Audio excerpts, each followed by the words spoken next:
Trees પર એક view sawmill, કારણ કે સોમવારે આ ઘટાડામાં પણ એક ઘણું સારું એક બ્રેકઆઉટ આ સ્ટોકમાં જોવા મળ્યું હતું. શોર્ટ કવરિંગ હતું એફએન્ડોમાં.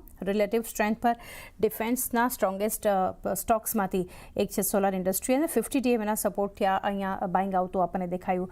આપ કઈ રીતે જોઈ રહ્યા છો?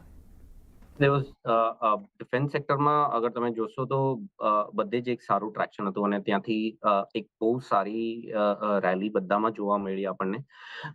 ડિફેન્સ સેક્ટર ઓવરઓલ પણ સારું લાગે છે, પણ આજે જે માર્કેટમાં ડાઉનફોલ છે એની અંદર થોડું ઘણું ઇમ્પેક્ટ તો ડેફિનેટલી ડિફેન્સ સેક્ટરમાં પણ આવશે, પણ ઓવરઓલ પોઝિટિવ ફોર ડિફેન્સ.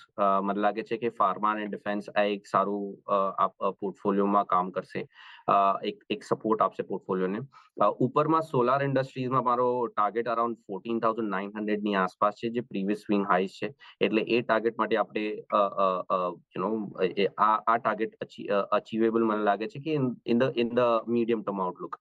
પણ જે સ્ટોપ લોસ છે એ આપણે બહુ જ સ્ટ્રિક્ટલી ફોલો કરવો. 13,000 ની આસપાસ એક સપોર્ટ છે, જ્યાં એક સ્વિંગ લો પણ છે. એટલે આ એક બહુ જ ધ્યાનમાં રાખવું અને સ્ટ્રિક્ટ સ્ટોપ લોસ લગાડવા. હવે અહીંયાથી બાઇંગ સાઇડ પર ભલે ઓવરઓલ સેક્ટર વાઇઝ આપણે ડિફેન્સમાં અને ફાર્મામાં પોઝિટિવ છે, પણ આની અંદર પણ અગર આપણે બાઇંગ સાઇડ પર હોય તો સ્ટ્રિક્ટ સ્ટોપ લોસ લગાડવા, કેમ કે અત્યારે સેન્ટિમેન્ટ્સ ડાઉન છે, માર્કેટ શાર્પ સેલ ઓફમાં છે. એટલે સ્ટોપ લોસ ડેફિનેટલી સ્ટ્રિક્ટ લગાડવા.